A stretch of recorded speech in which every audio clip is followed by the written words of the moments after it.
What the hell is it? And where have I just been, actually, And while where- I was lucid dreaming Indeed. to my lucid living? Indeed. Which is actually something I'm really curious about, which is the lucid living.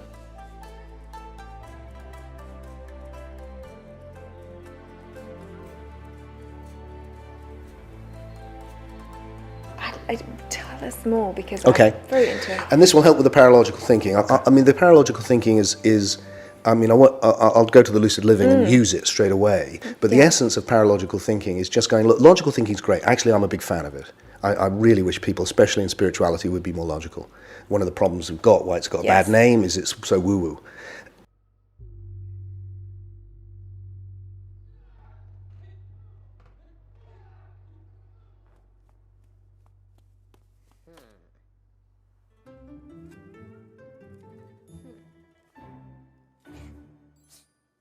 However, the nature of reality, as I've come to understand it, is that it's fundamentally paradoxical. So which means when you come down to the depths of reality, you need to embrace paradox. And the example I use in the book, there's many, but one is from quantum physics. Very famously now people know that in experiments with light, what is light? The particle wave you dual theory of light, right? That you get, is it a wave? Is it a particle? Well, Niels Bohr came along with others and went, look, it's both. Now that doesn't make any logical sense. It's either a wave or a particle, but they're going, no, it's something which can't be described, which you must see from two paradoxical viewpoints. So paralogical thinking is embracing paradoxically opposite viewpoints at the same time. Why it's important to awakening is because if you can do that, I think it becomes very easy to see this deep self, which the great spiritual teachers have been talking about for so long, because it's the paralogical opposite of the separate self. Lucid, a great analogy to use is dreaming. When you dream at night, you can see that your identity is paradoxical.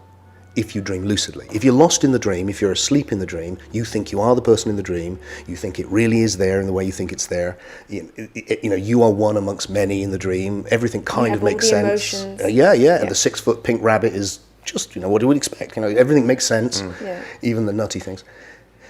When you dream consciously, lucidly, when you dream lucidly, you say, oh, hang on, I'm dreaming.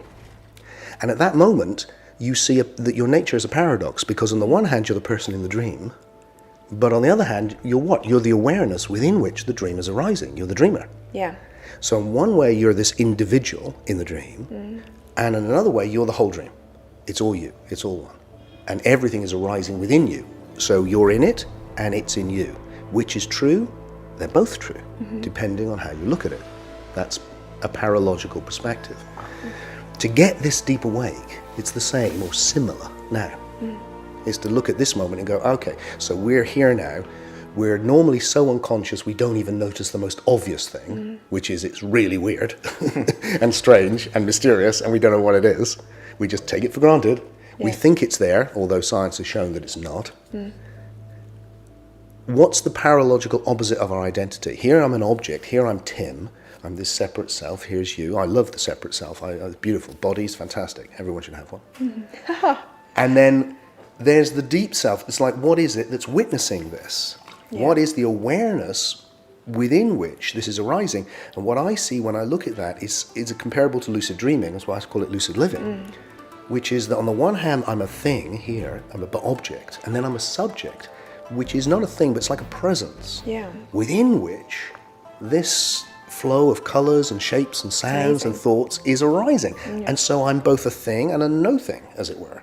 And I'm in this, Tim is in the world, but here there's a deeper, spacious identity, and the world exists in me. The whole thing is arising right now just like a dream.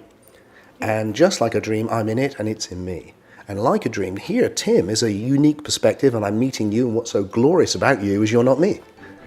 You're separate from me. You're a different perspective on this.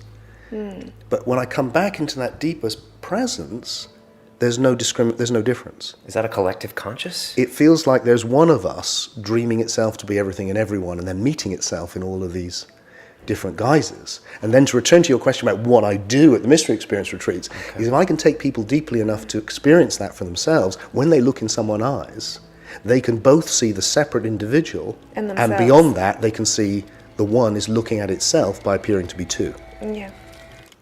And that's very deep and very beautiful. And that's the deep love. That's the connection where you go, oh my God, we're separate and not separate. And that's love.